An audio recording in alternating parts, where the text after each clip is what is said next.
Welcome to another episode of Boom and Bust. I'm your host, Tony Clement. I'm here at the News Forum where all voices matter.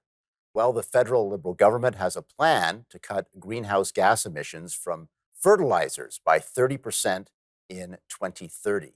Canadian agriculture is a $23 billion business, and farmers are not taking this lightly.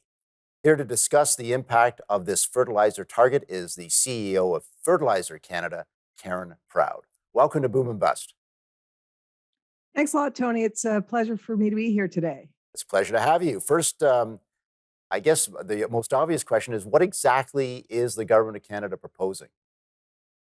So, the government came out at the end of 2020 with a proposal to cut the fertilizer emissions from the use of fertilizer by 30% based on the 2020 levels by 2030. So, that was the original proposal. It was a voluntary approach.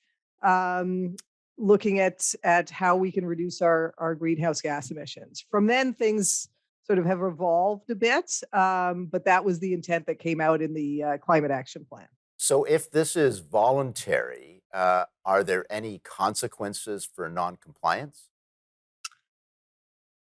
That's a really good question. So it's not a regulated approach. So, like some other industries where they have put regulated emissions caps on, this is a bit different from that. But of course, there are always consequences when you don't meet the expectations of government. And that was our concern at the beginning of all of this. It remains our concern that what does happen in 2030 if we haven't met this target.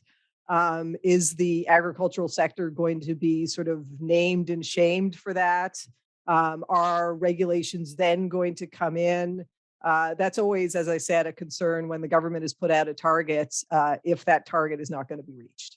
Yeah, because, not to put too fine a point on it, but, farmers sometimes are very interconnected with government programs. There might be different incentives or disincentives for the crops they're producing. So if you're kind of offside on your farm with a fertilizer target, is that one of the issues that there might be a kind of a carrot and stick approach here?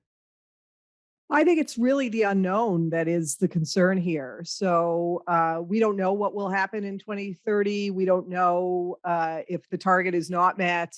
What's then the next step? So I think that was the concern right when things were announced.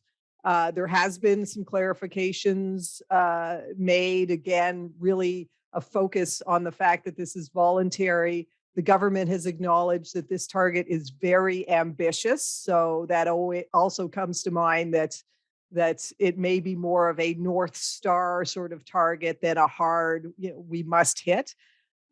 But still, it hasn't been, the detail hasn't been articulated to the point where people can really feel comfortable that come 2030, what happens at that stage. Fair enough. Fair enough. I'd love to unpack the various aspects of your reaction, Fertilizer Canada's reaction to this. Firstly, generally, how does your organization feel about it? So we've gone through a few reactions since this was first announced. At the beginning, we were surprised. So, like all in the agricultural sector, as well as the provinces, we had not been consulted about the target. We were unsure where the target came from, and we didn't know the details of how the government expected us to meet that target. So that raised a lot of uncertainty, a lot of concern, and we started our conversation from that point. Fertilizer Canada moved on to start undertaking some work to look at the potential impact of this and what would it mean and what could be achieved. And we've since moved, I think, from that point to maybe a little more, how I phrase it is cautiously optimistic, because we have seen the government bring some more precision as to what they're really thinking. They're in a consultation period, which just sort of a formal period that just ended.